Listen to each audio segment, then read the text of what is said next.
have with us today Dr. H.D. Odum.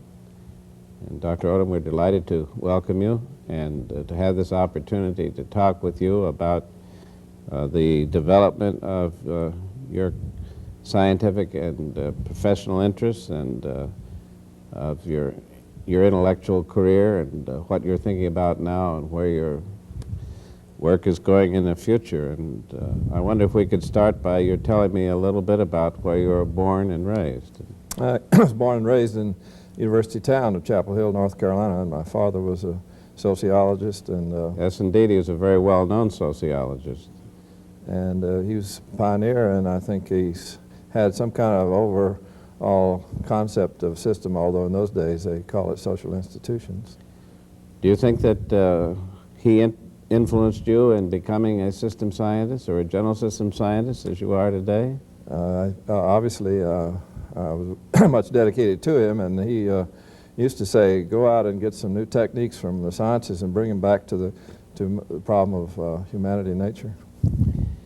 Well, now, you were interested in systems of various sorts, social systems as well as biological, I know, but your interest, fairly young, turned toward ecological systems. How did that happen? What was the influence that brought you into that? Well, another important influence was my elder brother, who's 11 years older, and as he began to go into the brand new field of ecology, he'd teach his younger brother, who was still in high school, and so I'd go around studying birds and things like this as he did. And later on, when you got trained as a biologist, I suppose you probably helped him out a little bit in return as years went by. When I went to Yale, and we taught him some new things that he hadn't learned at Illinois, and so on, vice versa. Now, see, where did you get your formal education? Well, I took the A.B. at North Carolina, and then the Second World War came on, and I was very fortunate in getting in meteorology training, with its engineering mathematics, and so 3 years in this, and military life can be an education in itself, and in addition, right. If you have a specialty like that, it could help a lot. And also, you learn with meteorology that what happens here locally is not a function of anything you can see, it's a function of a next larger system. And so you get used to looking to the next larger pattern to understand what is local. And so you think in those days you were beginning to think in terms of hierarchies of systems in some sense? Yes, and of course biology has a rich tradition of hierarchical teaching in a verbal language, and so it became obvious that there was some possibility here to combine these fields, and that of course Yale was rich with the concepts of theory, and that there must be theoretical understanding. When did you go to Yale and receive your doctorate? What that was after the war, and went there and got married and things like that. And and we had Evelyn Hutchinson was a great teacher and taught you at many levels, and you learn to think that it's all right to make calculations about the world when your data is slim. I remember after that you went to Florida, is that correct? Yes, at the university. And now tell me how your original scientific studies developed, and sort of trace them for me, if you can. So we've found ourselves in an area of marvelous environments, and the question was, how does the ecological system work? And so we started looking at the Silver Springs River, and began to look at it and try to understand it, and began to develop diagrams and try to ask how the new concepts of energetics and information could help us to understand. Did you get interested in the Okefenokee Swamp, too, while you were We down have there? done that later. We have a Center for Wetlands now, which is doing research in swamps. What sorts of principles did you get out of your studies and emphasize? Well, the big question soon was, with the new ideas of irreversible thermodynamics coming along, was at what rate does the world go?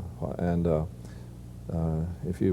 we began to realize then that there's a possibility there's at one rate it runs at, and that's the one that maximizes power. And there was an inverse between the power and efficiency. So systems survive, and by the ones that survive are those that maximize their energies. And that theory we then discovered has already been stated many times by Lotka and Boltzmann. And anytime you discover a theory of your own first and then just find it in the literature, you really do believe it.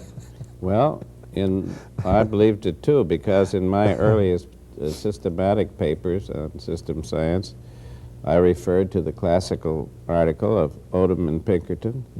I understand that Pinkerton died at some time after that, and so he did not continue in the field, but you did. And that article of yours, which I've often made use of, indicated a range of different situations in which systems maximize power. Now, can you give us a little description of the sorts of systems that you think about that are good illustrations of this principle? Well, we began to formulate a series of corollaries, and that this applied to muscles and physiology and ecosystems, and then we began to look larger to systems of man and nature and to those of economics.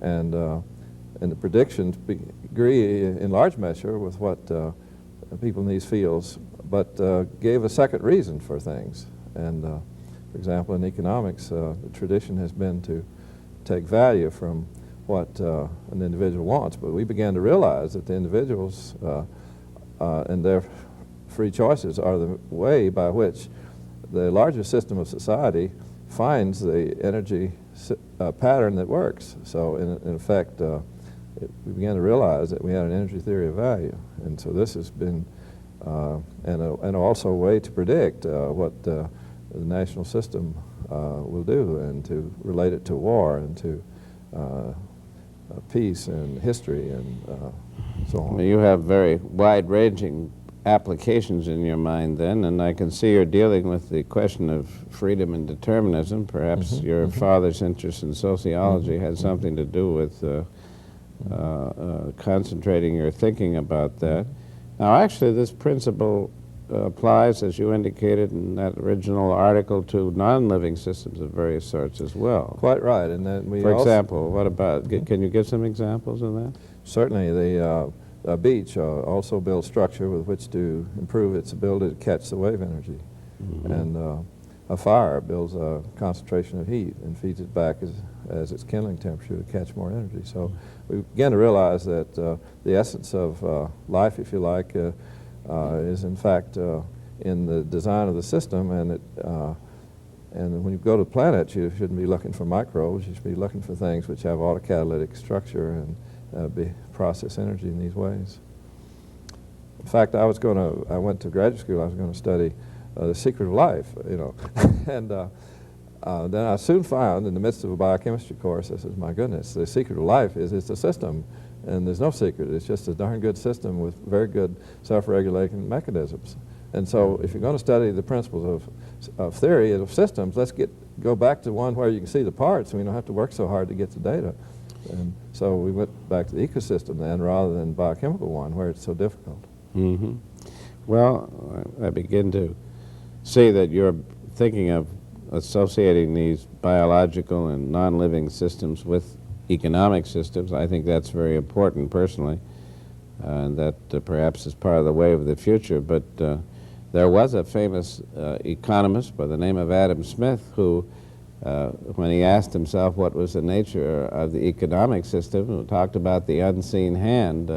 In other words, there was nobody that was arranging it. It arranged itself, and that's another way of saying what Exactly. you just said. In fact, one of the principles of the unseen hand is maximum power principle. And oh, really? No.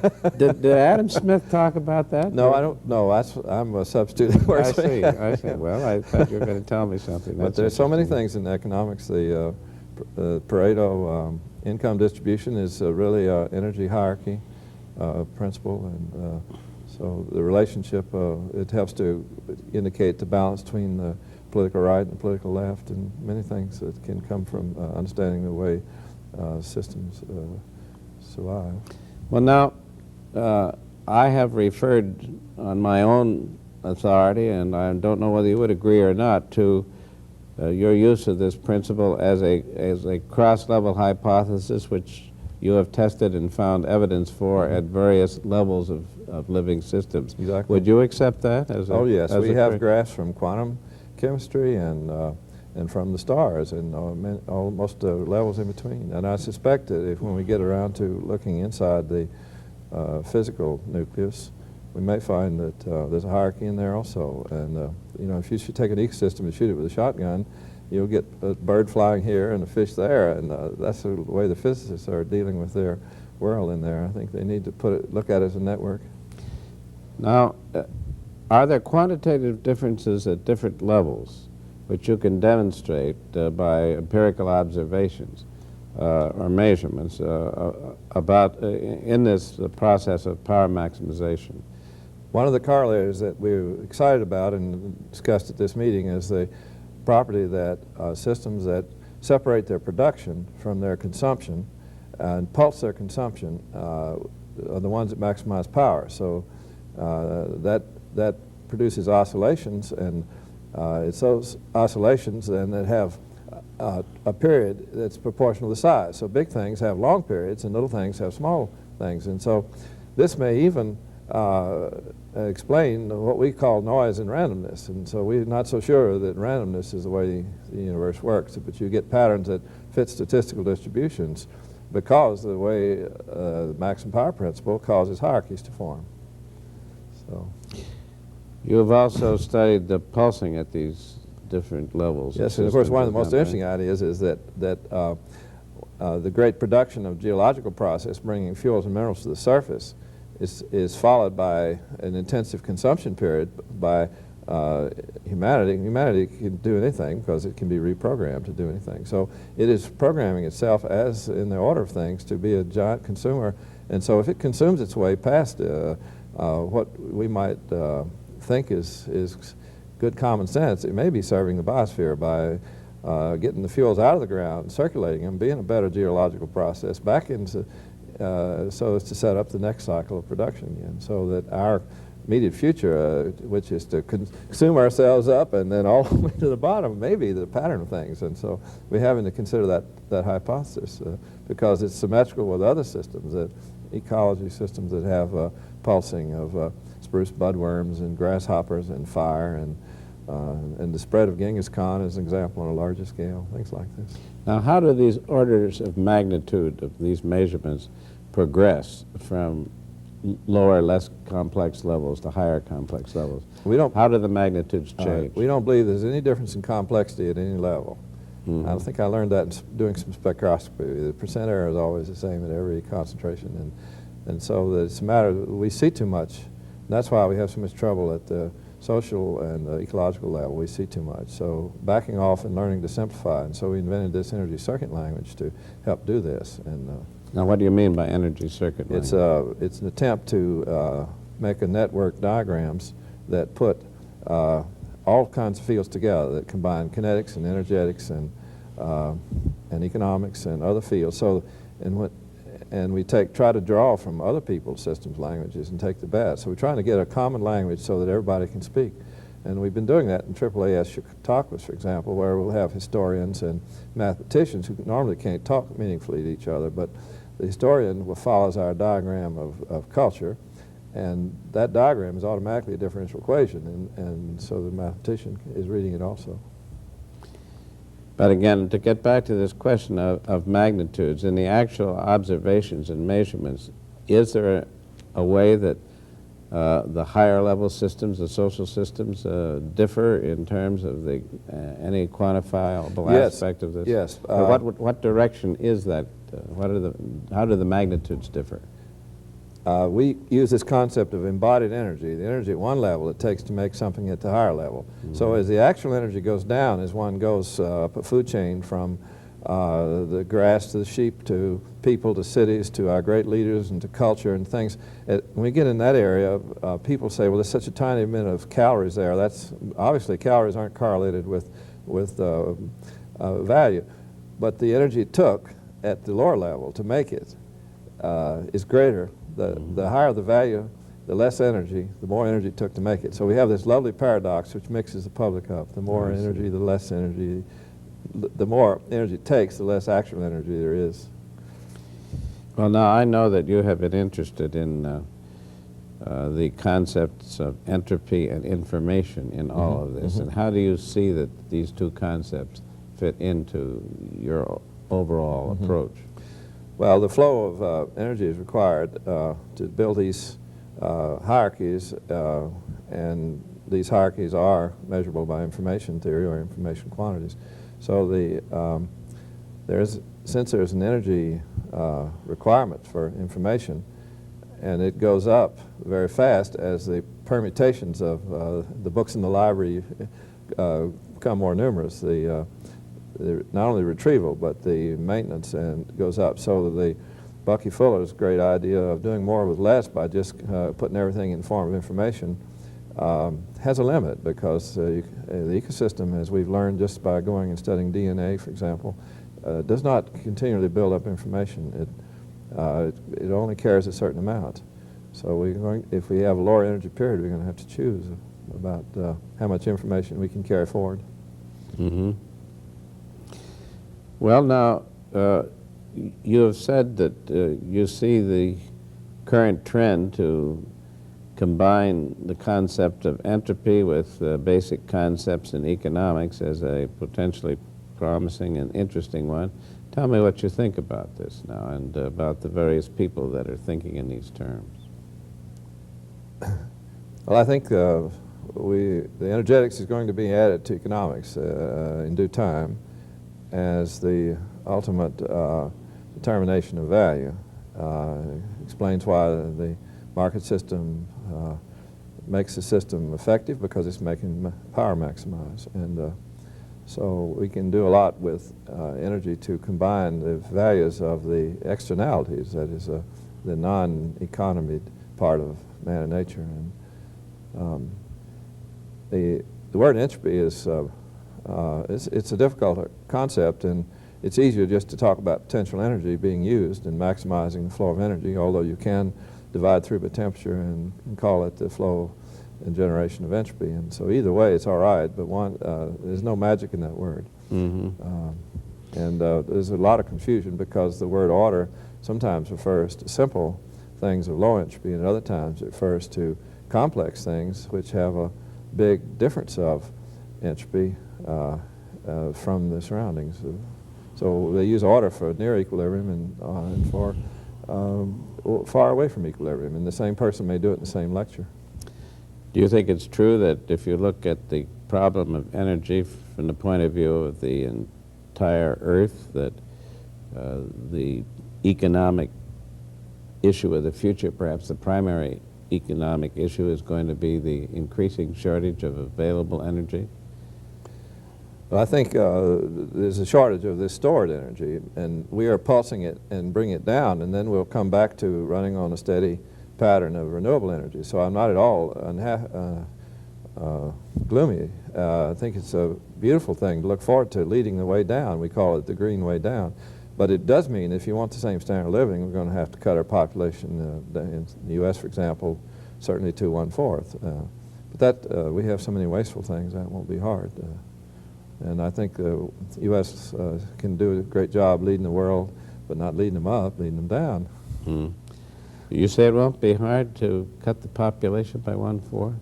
I think there are all sorts of ways in which the great system operates, and as long as energy is expanding in the world, the population system keeps expanding with it. It doesn't really start to respond to turn down it until the energy's turned down, and it does so through various mechanisms. So I think it will, through in some places consciously, and in a few places because they get the message through local famines and whatever.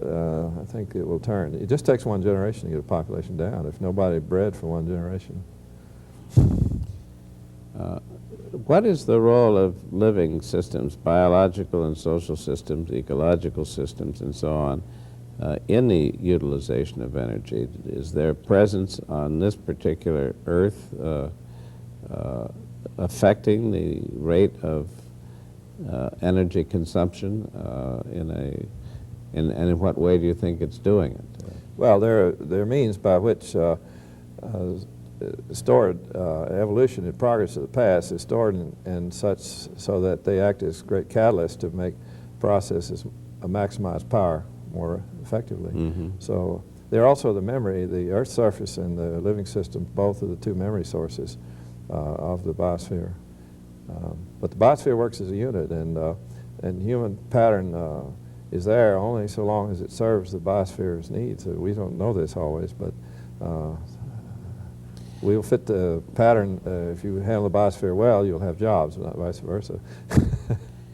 Well, I know that Voyager and the other exploratory satellites that are going out into space keep sending back reports as to what we are finding on other planets, and perhaps someday they'll get farther out than the solar system. And but as of now, they've found lots of interesting things on other planets, but they haven't found clouds of pollution, at least of our particular kind of pollution, elsewhere. Isn't it the fact that the particular problems that we have in relation to energy utilization, like pollution, are problems that relate to the presence of the biosphere on this particular planet? Well, I see that as a problem in scale. Things that are smaller than the world we look about us are called noise, and things that are pulsing and spreading that are part of a larger system, they come at infrequent intervals and infrequent places, and so they seem unexpected. We call them catastrophes or pollution. So I'm not sure, but they aren't in the pattern of things. That is to say, humanity first took over the metabolism of the forest, and then the farms, and then the land, and now it's taken over the minerals, and it's become a major geologic. The output of our stacks is greater than that of the volcanoes as far as acid. So we're doing a better job at being a volcano, and so when we come dumping these acids down locally, the effect is severe as it is on a volcano. But the ultimate effect is to improve the circulation of the minerals in the biosphere.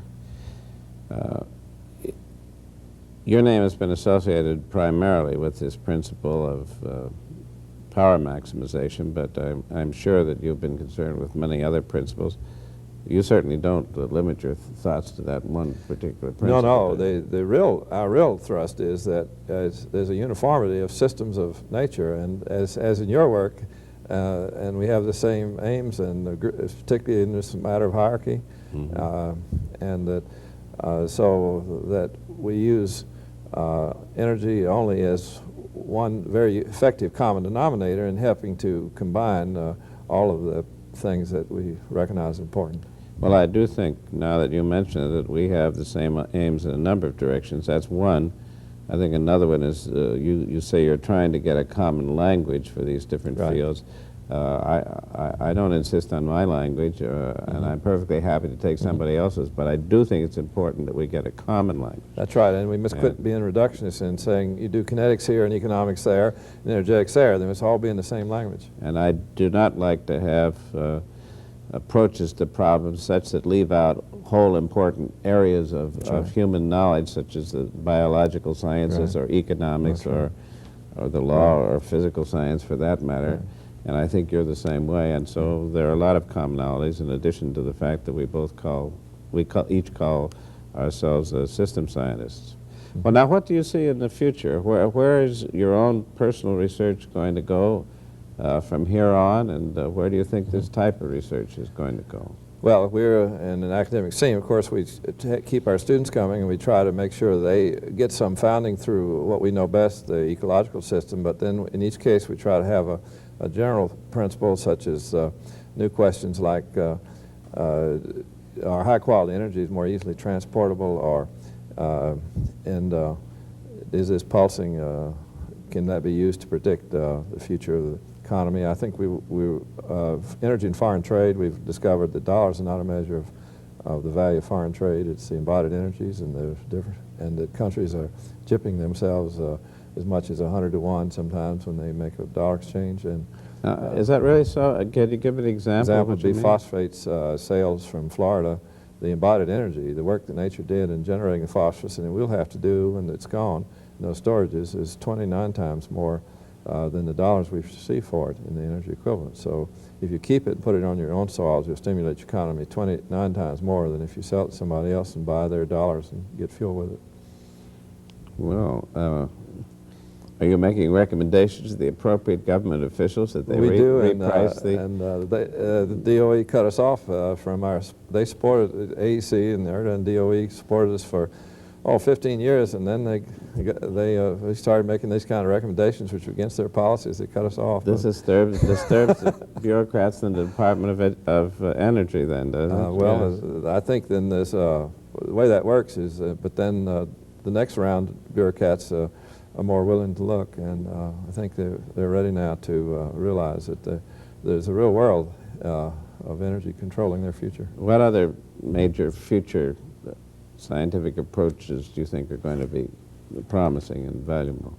Well, I think we ought to join in with some of the cosmologists and check, see if we think the equilibrium and open steady state, open systems are not as different as people have made them out to be, and that there are hierarchies in closed systems as well, and in the universe, and the pulsing of stars in the universe is another special case in the hierarchies. And then we also need to get with physicists and look inside the physical nucleus to see if we can't help them make sense out of that.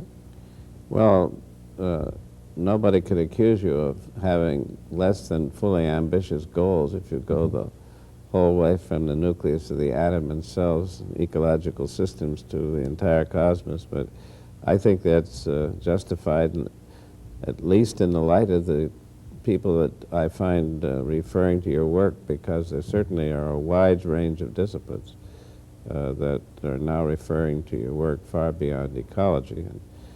And obviously your mind is moving into many of these other areas. Have you had long discussions with Carl Sagan about this, for example? No, I've never met him. Well, I would think he sometime. would have an interesting opportunity to talk about what he calls these billions and billions of light years, you know, and so on, and whether they pulse at the right rates and so on. I think that's right. I think maybe their faith in that of NASA is yet to be seen, whether we have enough net energy to do very much with this current cycle of fuels. I think we will not be able to,